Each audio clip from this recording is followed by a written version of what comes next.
చూడమ్మా ఒకసారి తెలుగు మీడియంలో తెలుగు మీడియంలో నేను రాజకీయ మీకు నేను చెప్తాను. తెలుగు మీడియం పంపుతానున్నావా చూడమ్మా తెలుగు మీడియం వాళ్ళు ఏనండి లెక్క నోట్ చేయండి. ఎవరు నాకు గాలి ఇంగ్లీష్ మీడియం యాక్సెస్ నోట్ చేసుకోండి. రెండని పెట్టి వేసుకోండి. చూడమ్మా సమ్మగా ఇచ్చాడు.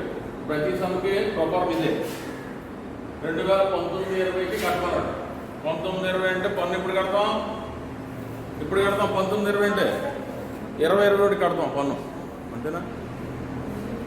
19-20 అంటే ఇప్పటికి అయిపోయింది. 19-20 ఇప్పటికి అవుద్ది. 20 మార్చి 31కి అవుద్ది. అది గుర్తుపెట్టుకోవాలి. ఇప్పుడు చూడండి, బేసిక్ పే అన్నాడు. ఎంత జీతం నెలకి 10,000 అన్నాడు.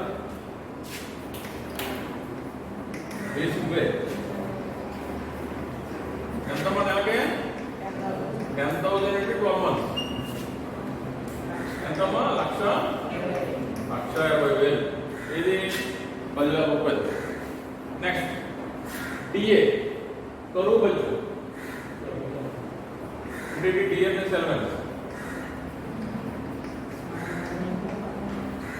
ఎంతమ్మా?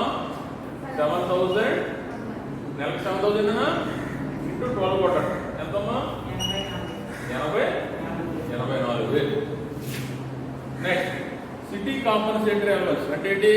మనం ఉన్న పట్టణాన్ని బట్టి కొంత మొత్తాన్ని మనకి పట్టణ ప్రాంతానికి సంబంధించి ఒక ఎలవెన్స్ ఇవ్వడం జరుగుతుంది. దాన్ని సిటీ అంటాం. అదే నగరపాలక allowance. City compensative allowance, compensatory city compensatory allowance ఎంత? అంటే 2,000 into 12 months 24,000. Next travelling allowance, ప్రయాణ ఎలవెన్స్. ట్రావెలింగ్ ఎలవెన్స్, ప్రయాణ ఎలవెన్స్ ఎంత ఇక్కడ?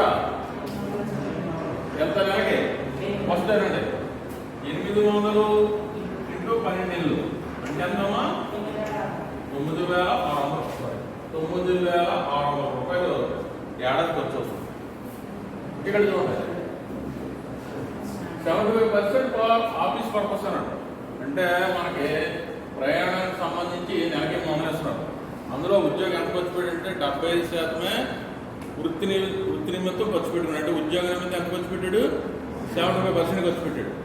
అంటే మిగతా 20% ఏం జరిగిందంటే పర్సనల్గా వాడుకోవచ్చు లేదా వాడకపోవచ్చు. అని చేత మనం ఏం చేయాలి? ఓన్లీ జాబ్ పర్పస్ కింద క్యాలిక్యులేట్ చేసుకోవాలి. అని చేత ఏం చేస్తాం?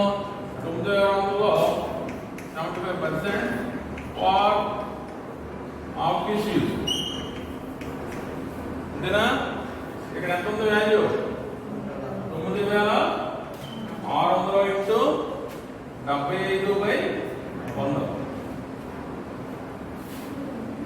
ఏం చేసాం? ఇక్కడ సంవత్సరానికి 9,600 వస్తుంది. అందులో 100%కి ఈక్వలెంట్ 9,600. అందులో జాబ్ పర్పస్కి ఎంత యూజ్ చేస్తున్నాడు? 75%. ఓన్లీ జాబ్ పర్పస్ తీసుకోవాలి, పర్సనల్ యూజ్ చేయకూడదు. ఓకేనండి? ఎంత వస్తుంది? 7,200. చూడండి సార్, 7,200 సరిపోతుందమ్మా? అంటే దాని అర్థం ఏంటి? 9,600 నేను తీసుకుంటే అందులో 7,200 జాబ్ పర్పస్ యూజ్ చేశాను. మిగతా 2,400 సొంతంగా వాడుకోవచ్చు లేదా వాడకపోవచ్చు. అది ఏం చేస్తాం? మన దగ్గర ఉండిపోయింది బ్యాలెన్స్, అది పన్ను గుర్తు చేస్తాం. అదొకటి నేను చెప్పేది. అది 2,400 అదవుతుందని చెప్పేది. ఓన్లీ ఏంటంటే వర్క్ సంబంధించిన ఖర్చునే మైనస్ చేస్తాం, మిగతాదంతా పన్ను గుర్తు చేస్తాం. 50% అన్నది ఏం చేస్తుంది? ఆ అమౌంట్ 50%, మిగతా 50% పన్ను గుర్తు చేసేస్తాం. అవుటర్ కాలం అంతా పన్ను గుర్తు చేయడమే. Okay. Next employees paying to RPO 1,400 per month. Company also paying same amount to RPO. ఏం చెప్పాను నిన్న మొన్ననే? ప్రొఫారం చెప్పండి. ఏం చెప్పాను నేను? లెక్కలు ఏం చెప్పాను? RPO అంటే ఏంటి? Recognised provident fund. ప్రతి ఉద్యోగి కూడా రికగ్నైజ్డ్ ప్రావిడెంట్ ఫండ్. రికగ్నైజ్డ్ అంటే ఏంటి? తెలుగులో ఏంటి? ఏం చెప్పాను నేను? గుర్తింపు పొందిన. దానికి ఉద్యోగి 1,400 పే చేస్తాడు. మాకు పే చేయడం శాలరీలో కట్ అయిపోతుంది. యాజ్ ఏ సేమ్ టైం అవుతుందంటే ఇంకో 1400 కంపెనీ నుంచి వస్తుంది. మీరే జాబ్ చేస్తే మీ జీతంలో 1400 నెల కట్ అయితే ఇంకో 1400 మీ అకౌంట్లో క్రెడిట్ అవుతుంది. అంటే టోటల్గా ఎంత అవుతుంది? ఈ 1400 కంపెనీ కట్టే 1400 2500 మీ అకౌంట్లో క్రెడిట్ అవుతుంది. ఓకేనండి. అయితే యాజ్ ఏ సేమ్ పీరియడ్ ఏమవుతుందంటే ఉద్యోగి 1400 ఎక్కడి నుంచి కడతాడంటే ఎక్కడి నుంచి తెచ్చి కట్టుకుంటాడు. ఎక్కడి నుంచి తెస్తాడు? జీతం అంటే ఏంటి? ఏమేసారు జీతం అంటే 10,000 వేసాను. ఇందులో కట్టవు. ఉద్యోగ వాటా పన్ను గురవు. ఎందుకంటే అతను 10,000 జీతం చూపించుకుంటాడో అందులో తీసి కట్టుకుంటాడు. అది సెక్షన్ 80Cకి వెళ్ళిపోతుంది. సేమ్ టైం ఉద్యోగం ఇంకో 1400 వస్తుంది. ఎక్కడి నుంచి వస్తుంది? ఇంకో 1400 కంపెనీ ప్రొవైడ్ చేస్తుంది. ఆ కంపెనీ ఇచ్చేది ఏంటి? ఉద్యోగికి బెనిఫిటేనా? బెనిఫిట్టా కాదా? ఆ బెనిఫిట్ని పన్ను గురి చేస్తాం. ఎంతవరకు గురి చేస్తామంటే అబౌవ్ 12%. అబౌవ్ 12% అంటే 12% వరకు పన్ను గురవు. ఉద్యోగ వాటా గురవుతో యాజ్ ఏ సేమ్ టైం యజమాని వాటా కూడా గురవు. 12% దాటి కడితే పన్ను గురవు. 13% వరకు ఏం చేయం? 1% పన్ను గురి చేస్తాం. మిగతా 12 ఎగ్జామ్షన్ ఇస్తాం. ఇప్పుడు ఇక్కడ ఏమన్నాడు? Right company as credited to RPF ఎంత అన్నాడు ఇక్కడ? 1400 1400 పర్ మంత్. ఇప్పుడు కొట్టండి. 1400 ఇంటూ ఎంత పర్సెంటేజ్ అన్నాడు ఇక్కడ? పర్సెంటేజ్ ఇక్కడ 1400కి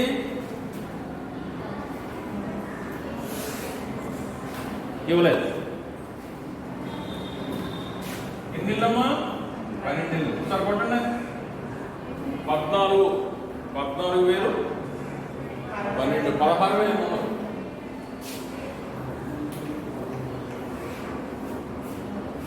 నెలకి 1,400 అమ్మా ఉద్యోగ వాటా. అదే వాటాని యజమాని కటింగ్ చేస్తాను. ఉద్యోగ వాటా తీసుకోవాలి, గుర్తుపెట్టుకోండి. Only employer. ఎంప్లాయర్ అంటే ఎవరు? కంపెనీ ఆర్ యజమాని. ఎంప్లాయ్ అంటే ఎవరు? ఉద్యోగం. ఉద్యోగం పక్కనెట్టండి. ఎప్పుడు కూడా యజమాని వాటే తీసుకుంటాం. యజమాని వాట కూడా ఎంతవరకు తీసుకుంటాం? 12% వరకు క్యాలిక్యులేట్ చేస్తాం. ఇక్కడ 12% అంటే అసలు ఇక్కడ రాదు. ఇక్కడతో క్లోజ్ అయిపోవాలి. ఇక్కడ పర్సెంటేజ్ ఇవ్వలేదు. ఓన్లీ మంత్కి 1400 అన్నది పర్ మంత్ అన్న. 12 కొడితే 16,000. అయితే 16,800 అన్నది 12%కి ఎక్కువ లేదా 12% బిలో ఉందన్నది మనం క్యాలిక్యులేట్ చేయాలి. గుర్తుందమ్మా నేను చెప్పినందాక? 12%కి ఎగువ దిగువ అన్నది మనం ఫైండ్ అవుట్ చేసి పన్ను గురి చేయాలి. Right. Exemption up to 12% on salary. Exemption up to 12% on salary. ఎంత ఉంది? 1,20,000 ఓకేనా? అక్కడ ఉందా? వేసుకెళ్ళిపోతున్నాను నేను. 12% వరకు ఇక్కడ రాదమ్మా. 12% ఒక రూపాయి ఎక్కువ ఈ కోలం వస్తుంది. ఈ కోలం ఏంటంటే పన్ను గురయ్యే కోలం. ఇక్కడ పన్నును తగ్గించే కోలం. ఓకేనండి. అంటే ఈ కోలం ట్రాన్స్ఫర్ ఏంటంటే పన్ను చెల్లిస్తున్నాం నాకు. ఇక్కడ 14,12 కూడా 16,000 వచ్చి ఆగింది మనం. అదే అమౌంట్ మనం పన్ను దిగువ ఉన్నా ఎగువ ఉన్నా చూసుకోవాలి. అప్పుడు ఎలాగంటే 12% ఎగ్జామ్షన్ ఉంటుంది. 12% అనగానే జీతం మీద వెళ్ళిపోండి. 1,20,000 ఇంటూ 12,100 కొట్టండి. అంటే 14,400. ఇప్పుడు చెప్పండి ఏం జరిగింది ఇక్కడ? ఏం జరిగింది? రైట్. కంపెనీ ఎక్సెస్ కట్టింది. ఉద్యోగం ఎక్సెస్ కట్టింది. కంపెనీ కూడా ఎక్సెస్ కట్టింది. ఎంత? 16,400 కట్టింది. అంటే అతని జీతం స్థాయి దాటి కట్టారు. అతని జీతాన్ని తగ్గట్టు కట్టలేదు. ఇంకా ఎక్సెస్ కట్టారు. ఎక్సెస్ కట్టిన అమౌంట్ పన్ను గురవుతుంది. ఎంత ఎక్సెస్ కట్టారంటే 14,400 వరకు అతని జీతంలో లిమిట్ ఉంది. అది దాటి వెళ్ళిపోయింది ఎదరికి. ఆ వెళ్ళిపోయిన అమౌంట్ పనికొచ్చి వేస్తాం. ఓకేనండి. 2,400 ఎక్సెస్ కట్టారు. ఆ ఎక్సెస్ మొత్తం పట్టుకుని ఒకటి వెళ్ళిపోతాం. ఓకేనా?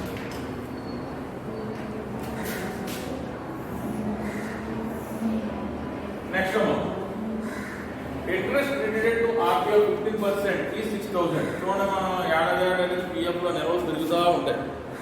పెరిగితే గవర్నమెంట్ ఏం చేస్తుందంటే 8.5 నుంచి మొదలెట్టి 9 వరకు పెంచుకుంటూ వెళ్తుంది.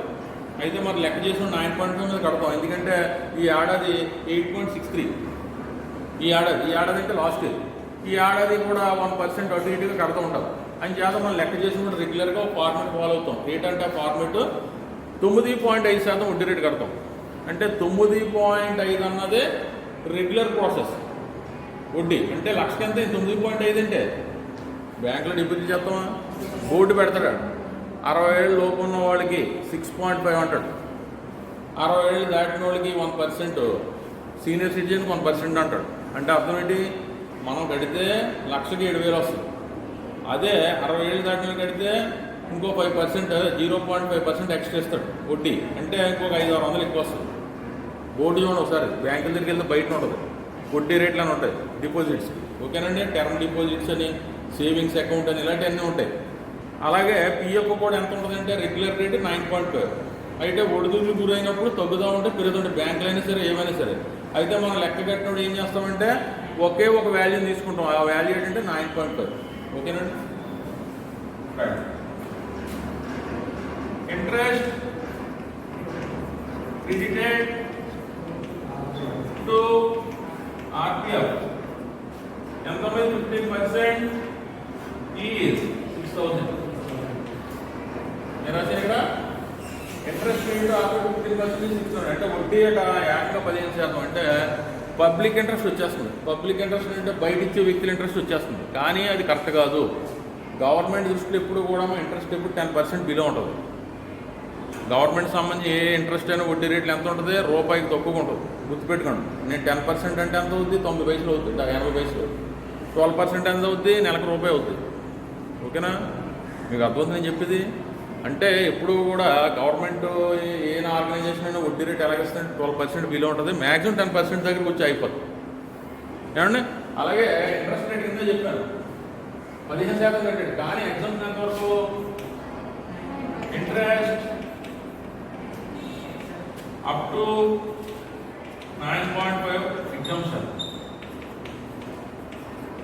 ఎగ్జామ్షన్ లిమిట్ ఎంత వరకు 9.5. అదే ఇక్కడ రాశారు 9.5% వరకు తగ్గింది. ఇప్పుడు చూడండి ఒకసారి, ఇక్కడ ఎంత 15% అంటే 6,000 అందుకుంటాడు. అంటే మనకు ఏం చేయాలి, 9.5 వరకే మనం తగ్గింపు ఉంది. అప్పుడు మనం ఏం చేయాలంటే 6,000 తీసుకుని విన్నోలు వేసుకోవాలి. 6,000 తీసుకున్నాడు. ఆడ ఎంత 6,000 ఎంతకు సమానం, 6,000 ఎంతకు సమానం, 15% సమానం. రాశానా 15% 6,000 రాశానా. 6,000 ఎంత సమానం 15%. మీరు బెన్ వయసులో ఏం చేయాలంటేనమ్మా 6,000 ఎంత సమానం 15%. అది ఏం చేయాలంటే దిగుకు వేసుకోవాలి. గుర్తుపెట్టుకోండి. మనకు కావాల్సిన రేట్ ఏంటి 9.5. అది పైకి తీసుకెళ్ళాలి. ఇప్పుడు కూడా ఇక్కడ వాల్యూ చూపించేదాని వాల్యూ ఏ క్యాలిక్యులేట్ చేసి కిందకు వస్తుంది, మనకు కావాల్సిన వాల్యూ పైన వస్తుంది. బెన్ వయసు గుర్తుపెట్టుకోండి. ఓకేనండి. ఇప్పుడు చూడండి 15% 6,000 అయితే 9.5% ఎంత, దాని మించే ఆన్సర్ ఏం లేదు. ఇప్పుడు చూడండి 6,000 కొట్టండి 15తోనే, 15తో కొడితే ఎంత వస్తుందా 400 వస్తుంది. 400 into 9.5 3,800. సార్ కొట్టుకుని క్యాలిక్యులేట్ వాడలేదు ఎంటారు తప్ప. ఒకసారి చూడండి 6,000 into 9.5 15 3,800 రైట్. 3,000 అంటే ఎంతమ్మా 2,000. అది మొన్న ఎంత గురైంది 2,200కే మొన్న అన్నదే గురైంది. నెక్స్ట్ ఇంకేముందాం ఇక్కడ, company has provided a car of 1.8 liters capacity for office and personal use. నిన్న మనం చెప్పాను 2 రకాల కార్లు. అంటే మనం చేసే ఉద్యోగాన్ని బట్టి కార్ను ప్రొవైడ్ చేస్తాం. 1.6 లీటర్స్ అంటే పెట్రోల్ డీజిల్ కాదు, ఇంజిన్ కెపాసిటీ 1,600 cc. మనం సీసీలో లెక్కేసుకుంటే 1,600. మనం బైక్ ఉంటుంది ఎంత 100 cc అంటాం, 150 అంటాం, 200 అంటాం, 250 అంటాం. ఓకేనండి. అలాగే కార్కి వచ్చేటప్పటికి 800 cc నుంచి మొదలవుద్ది. 1,600 cc బిలో ఉన్నాయండి చిన్న కార్లు, 1,600 cc అబోవ్ ఉన్నాయండి పెద్ద కార్లు. 1,600 cc 1.6 లీటర్స్ అంటారు. ఓకే, దానికి బిలో అంటే దిగువన ఉన్న అన్నీ కూడా చిన్న కార్లు, 1,600 cc అబోవ్ ఉన్నాయండి పెద్ద కార్లు. ఇక్కడ 1.8 లీటర్స్ అన్నాడు. 1.8 లీటర్స్ అంటే ఈక్వలెన్స్ టు 1800 cc అంటే పెద్ద కారు. చెప్పింది అర్థమవుతుందా? అర్థమవుతుందా? ఎంత? 1800 cc అంటే కారులో పెద్ద వెర్షన్ అది. ఓకేనండి. అయితే దానికి క్యాల్కులేషన్ ఎలా ఉంటుందంటే నెలకి 2400. చిన్న కారుకి ఎంత? నెలకి 1800. గుర్తుపెట్టుకోండి, చిన్న కారుకి ఎంత? 1800 నెలకి. ఇప్పుడు ఈ లెక్కలు ఇచ్చిన కారుకి ఎంత అంటే 2400. ఇంకా అవి గుర్తుపెట్టుకోలేదు. చిన్న కారు అంటే 1800, పెద్ద కారు అంటే 2400. ఓకేనండి, రైట్.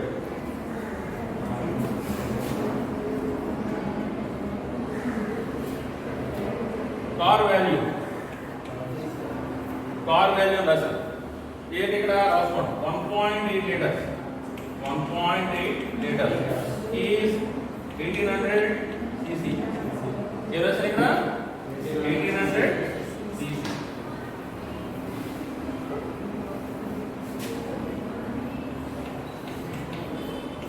ఓకే, ఇప్పుడు క్యాలిక్యులేషన్ చూడండి. నెలకి ఎంత కాల్కి?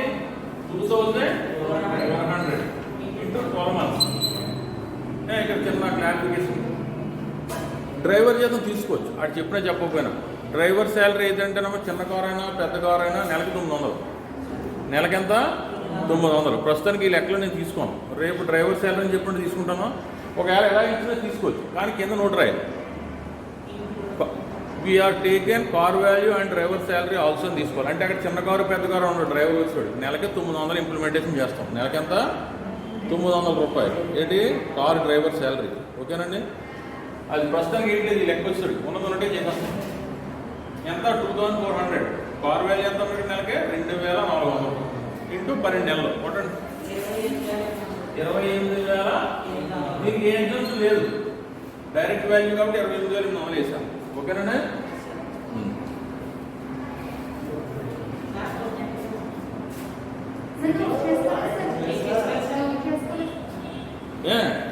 నెక్స్ట్ ఇక్కడ వచ్చాయమ్మా 28,000. ఓకేనండి. నెక్స్ట్ నేను చెప్తానది వాల్యూ, అప్పుడు నోట్ చేద్ది.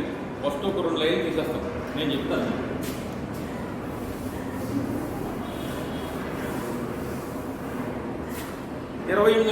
నెక్స్ట్ చెప్పమ్మా, లాస్ట్ చూడమ్మా.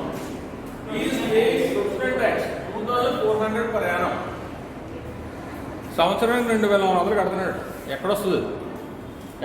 నిన్న చెప్పాను ప్రాపర్, నిన్న మొన్న కూడా. డిడక్షన్లో సెక్షన్ 16(3)లో వస్తుంది. ఒకసారి అండి.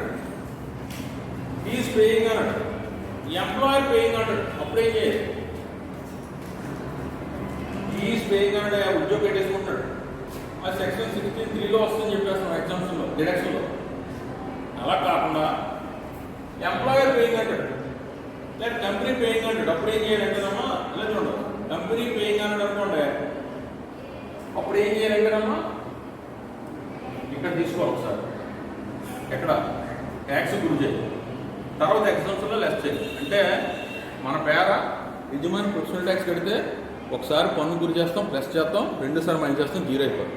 ఒకసారి యాడ్ చేస్తాం, 2సారి మైనస్ చేస్తాం. ఇప్పుడు సెక్షన్ 3లో 16(3)లో అయితే ఉద్యోగం తనంతా తానే కట్టుకుంటే పన్ను గురి చేయం, డైరెక్ట్గా డిడక్షన్లో పెట్టేస్తాం.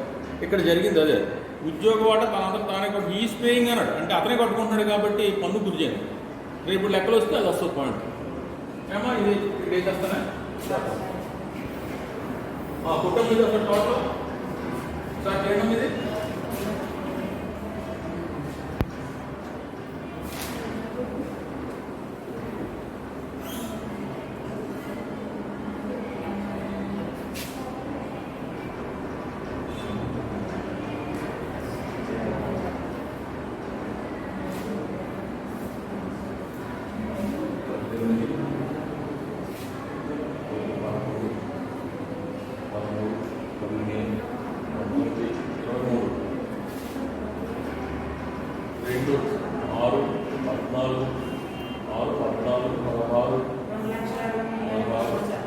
ఎంతమ్మా?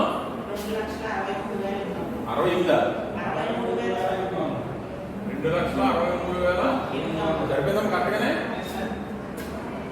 31 ఇది 31 35,800 35,824 58,400 సరిపోయింది 2,63,800 రైట్. గ్రాస్ శాలరీ ఏమో గ్రాస్ శాలరీ ఎంత 2,63,800. Deductions under section 16. ఓకే, కొత్తగా ఒక యాడ్ అని చెప్పిన యాడ్ నుంచి 50,000 రూపాయలు ప్రతి ఉద్యోగికి 50,000 రూపాయలు పన్ను పడదు. వాళ్ళకి వచ్చిన మొత్తంలో 50,000 పన్ను పడదు. మన ఆదాయం 3,50,000 ఉందనుకోమ్మా, ఈ ఏడాది చేసి 2,50,000 పన్ను ఉండేది కాదు. ఇప్పుడు కొత్తగా ఏంటంటే 50,000 రూపాయలు ఎక్సెస్ ఇస్తుంది గవర్నమెంట్, పన్ను లేదని. అంటే ఏం చేస్తాం, ఒక 50,000 తీసేస్తాం, ఒక 50,000 పన్ను కడతాం. ఎప్పుడు 3,50,000 ఆదాయం మనకు వస్తాయి. ఓకేనండి. అలాగే ఇక్కడికి వచ్చేది deduction, standard deduction. Standard deduction ప్రామాణిక తగ్గింపు 50,000. అలాగే సెక్షన్ 16(3) ప్రొఫెషనల్ ట్యాక్స్ ఎంతమ్మా? 2,400.